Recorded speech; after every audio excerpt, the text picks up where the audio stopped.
things are different now after seeing that water moccasin.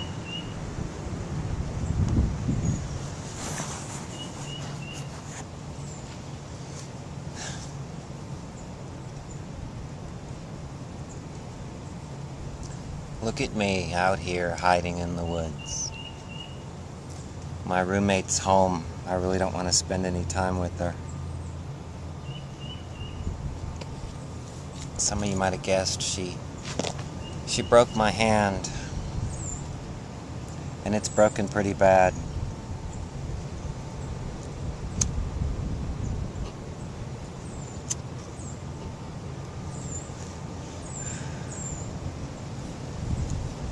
We're both on the lease. She was in my room and she wouldn't leave, so after a heated argument, I got mad and I slapped her. And she needed it too, I tell you what. Yeah, I slapped her. So she picked up my mom's red metal broom and hit me several times. This was a defensive wound. Defensive wound. Shatters at the base of my pinky. Shatters it. And it's a defensive wound? What if she would have hit my head with that? She's nuts. Get out of here. You broke my finger. You happy? Get out of here!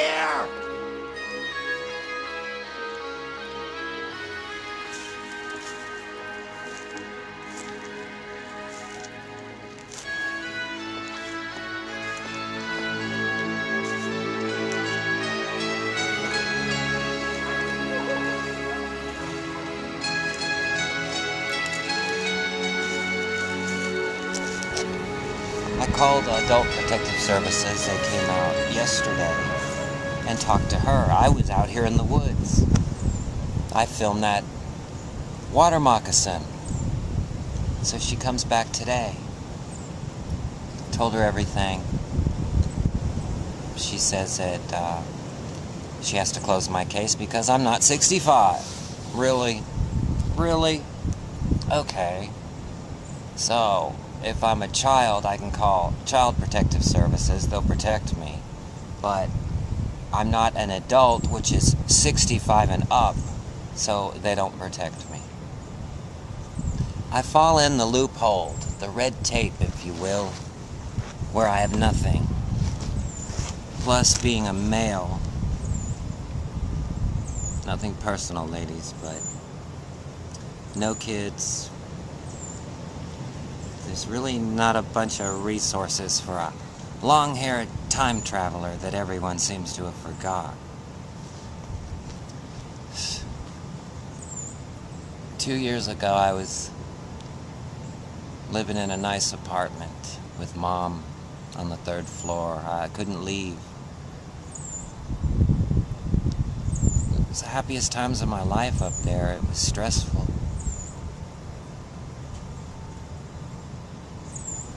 But we made it. It was hard getting her into the place. I didn't have money to move. I left 90% of everything I had behind. I lived at my mom's apartment for a month. She was in rehab when it came time for her to move. I moved everything myself. I did it all alone. My siblings did not help.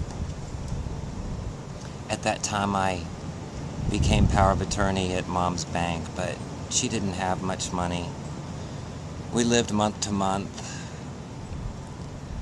I had to throw away like 50 purses of hers. I couldn't donate them. I didn't have time. I barely had enough time to run them out to the dumpster. It's sad. Sad. And my siblings didn't help. I have one sister and 2 older brothers. They're twins.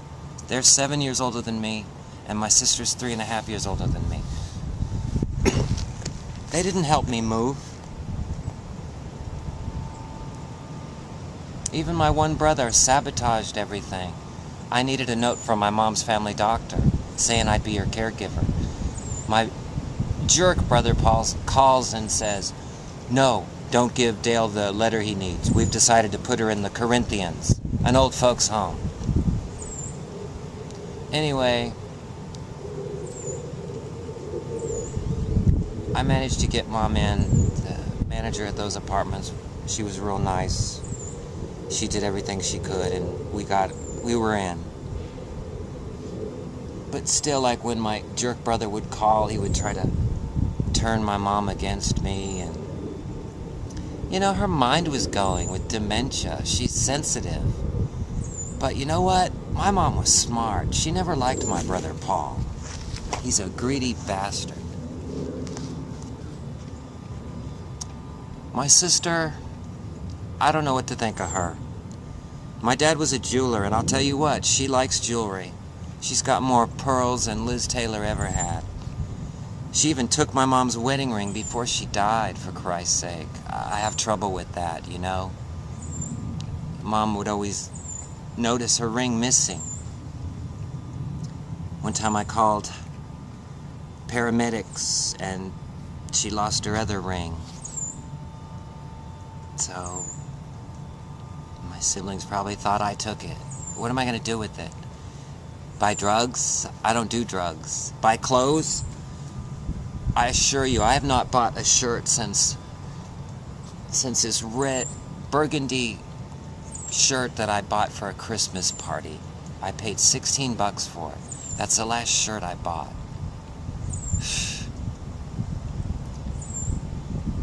Anyway, it was hard getting Mom into the home and staying at the hotel. I had to pay for the hotel. I had a cat that was a diabetic. So I had Big Boy, his mom Mitzi, I still have Mitzi, and a bird. We're at a hotel. I had to pay for the refrigerator for his insulin. I filmed everything. I documented it all. It's all on video. Dementia Son is the channel if you care to look. All one word. Dementia Son, as in son. So, anyway, Mom passed away. I was holding her hand. I told her it was okay to go, that I'd be okay. I lived with these two nasty ladies, the south part of town. They were horrible. They were pigs. They had roaches. All they did was play Facebook games and watch TV. Then they'd get up and take 2 steps and walk into the couch or the recliner in the same room, the living room, and they'd go to sleep. I eventually cleaned out the back bedroom. I had some privacy, but they were crazy women. I went to a homeless shelter. It was the only way to get away from them. I got my GED in the homeless shelter, and that's where I met my crazy roommate, Debbie. I helped her move when it came time for her to move out of the shelter. When it was my time, I didn't have a place to go. She said I could stay with her. I took her up on the offer. I didn't know how she felt about me. I didn't know she thought God brought me to her. God did not bring me to this crazy lunatic. Anyway, it's hard to eat. Sometimes there's just no food, to be honest. I get my food stamps on them first.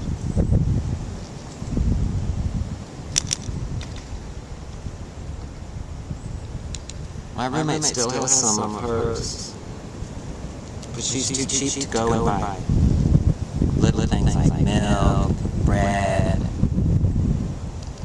But she came home from work today, worked 4 whole hours, and eat popcorn. And she wonders why her ass is the size of Rhode Island. Really? Really?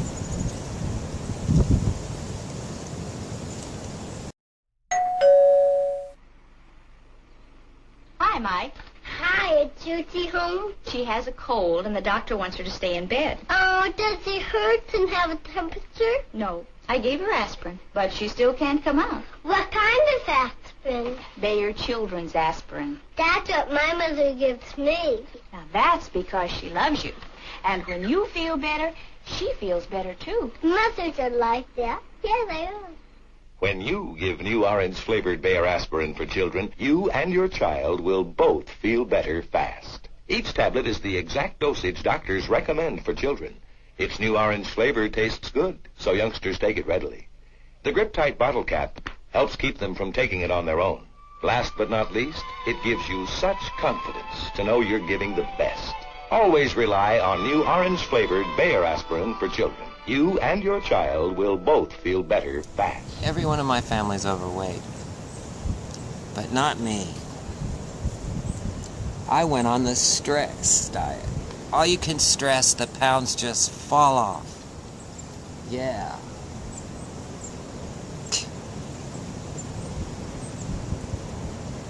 So, I try to be upbeat now. I've changed. I'm not going to sit there and mourn my mother anymore. You know, I did for a long time. But I can never forget her. She's in my heart. She's with me right now.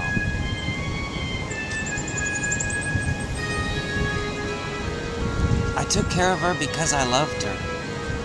I didn't get anything. She didn't have anything. I didn't want anything. I knew my brother and sister would come and take everything, and that's exactly what they did. I even told my mom that. And she's like, no, I want you to have it. And I told her, I don't want it. And I didn't. I still don't. It's put in a storage place. Let them fight over it. Let them fight. Let them fight like I fought to keep everything Mom and I had. It all happened so quick.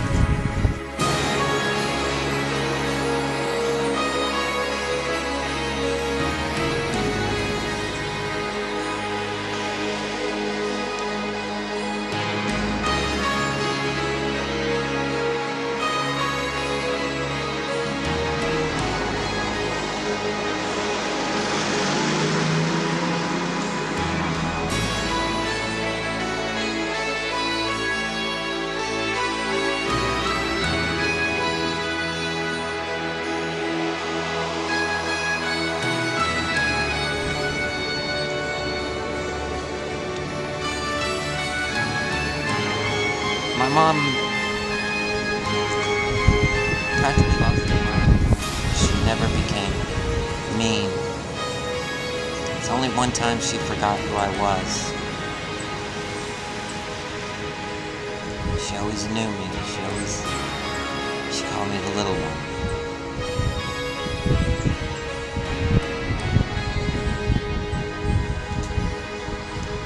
I lived at a senior place on the 3rd floor with my mother. I was the youngest one there. At 52, I was the youngest person there. I'd wait till she went to sleep and I'd dash next door to Walmart, grab some food. There were times we didn't have enough food. My good brother, Bill, he came to visit a couple times, and he saw how good we were living together, and he helped out a little bit then, but not until then. But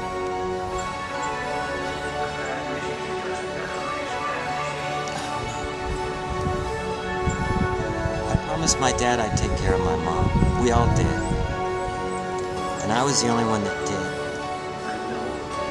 They just wanted to put her in a home so they could take what they thought she had. All she had was love. And if they would have opened their heart like I did, they would have received it, because I got the real gift. And it's something that they're going to wonder about the rest of their lives.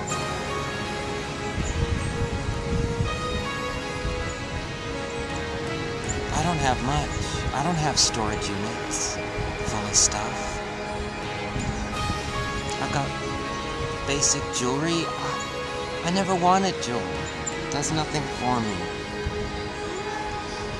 I just want to get my own place. I want to live alone. I want to be able to think. I don't want this woman coming in my room all the time. She has to get to the bathroom. I can't lock the door. I hate it. I know they say hate is a horrible word, but I'm not going to say it. It's getting cold out.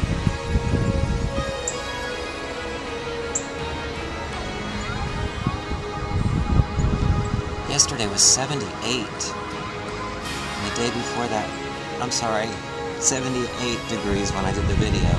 And yesterday was 83. I think today's January 28th.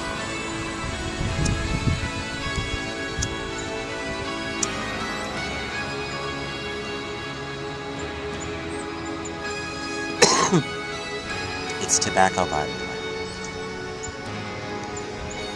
So, my batteries are low. I don't even know if the camera's on. I won't know till I turn it around.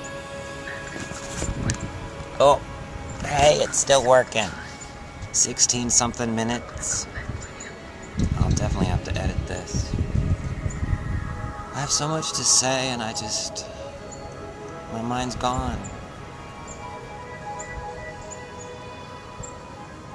Maybe I lost my mind up on the 3rd floor. Maybe I'm losing it here.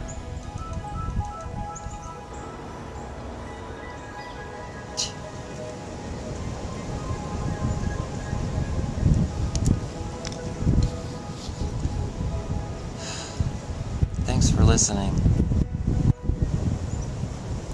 This is Radical Reels.